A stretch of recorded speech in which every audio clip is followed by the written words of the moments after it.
அமமுக பொதுச் செயலாளர் டிடிவி தினகரனை அவரது இல்லத்தில் அண்ணாமலை சந்தித்த நிலையில் இந்த சந்திப்பில் என்ன நடந்தது என்பது பற்றிய விவரங்களை எமது செய்தியாளர் லதா வழங்க கேட்கலாம். லதா, வணக்கம். பரபரப்பான ஒரு அரசியல் சூழல்ல இந்த சந்திப்பு முக்கியமான ஒரு விஷயமா பார்க்கப்படுது. என்ன நடந்தது இந்த சந்திப்புல? முழு விவரம் என்ன? வணக்கம். நேற்று முன்தினம் சென்னை அடையாறில் இருக்கும் டிடிவி தினகரன் இல்லத்தில் டிடிவி தினகரனை அண்ணாமலை நேரில் சந்தித்து பேசியிருந்தார். சுமார் 1 மணி நேரத்திற்கும் மேலாக இந்த சந்திப்பு என்பது நடைபெற்றிருந்தது. இருவரும் என்ன பேசியிருக்கிறார்கள் என்பது தொடர்பான தகவல்கள் நமக்கு கிடைத்திருக்கிறது. அந்த சந்திப்பின் போது மீண்டும் தேசிய ஜனநாயக கூட்டணிக்கு டிடிவியை அண்ணாமலை அழைத்திருப்பதாகவும், அப்போது நட்பு வேறு அரசியல் வேறு என்று டிடிவி தினகரன் கூறியதோடு மீண்டும் என்டிஏ கூட்டணியில் இணைவதற்கு தற்போதைய சூழலில் வாய்ப்பில்லை என்றும் அவர் கூறியதாக தகவலாக நமக்கு கிடைத்திருக்கிறது. முக்கியமாக டிடிவி தினகரனை சந்தித்து பேச ஆரம்பித்த உடனேயே தேசிய ஜனநாயக கூட்டணியில் மீண்டும் இணைய வேண்டும் என்று அண்ணாமலை அழைப்பு விடுத்ததாக தகவல்கள் கிடைத்திருக்கிறது.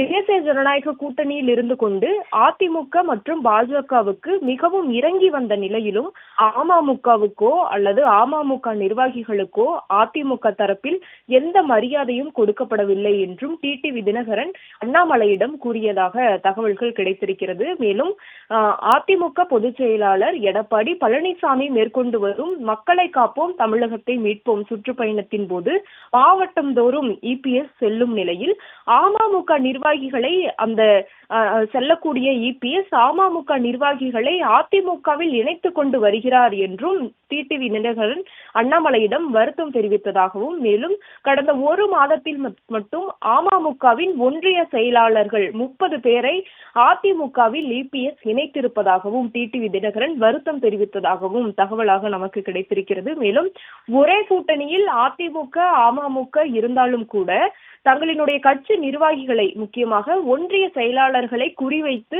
அதிமுக கட்சியில் இணைப்பது எப்படி நியாயமாக இருக்கும் என்றும் டிடிவி தினகரன் ஆதங்கம் தெரிவித்ததாக தகவல்கள் தெரிவிக்கப்படுகிறது. மேலும் தொடர்ந்து 3 மாதங்களாக பொறுமையுடன் காத்திருந்தும் அமமுகவுக்கு தேசிய ஜனநாயக கூட்டணியில் எந்த மதிப்பும் கொடுக்காததால் நிர்வாகிகள், மேலும் இது தொடர்பாக நிர்வாகிகள் கேட்டுக்கொண்டதன் அடிப்படையிலேயே கூட்டணியிலிருந்து விலகியதாகவும் டிடிவி தினகரன் விளக்கமானது அண்ணாமலையிடம் கொடுத்திருப்பதாகவும், மேலும் உங்களுடன் எனக்கு இருக்கும் நட்பு வேறு அரசியல் வேறு என்று அண்ணாமலையை நோக்கி டிடிவி தினகரன் குறிப்பிட்டதாகவும், மேலும் நட்பிற்காக அரசியலில் ரிஸ்க் எடுக்க முடியாது, தேசிய ஜனநாயக கூட்டணியில் மீண்டும் இணையும் சூழல் தற்பொழுது இல்லை என்றும் டிடிவி தினகரன் கூறியதாக தகவலாக நமக்கு கிடைத்திருக்கிறது.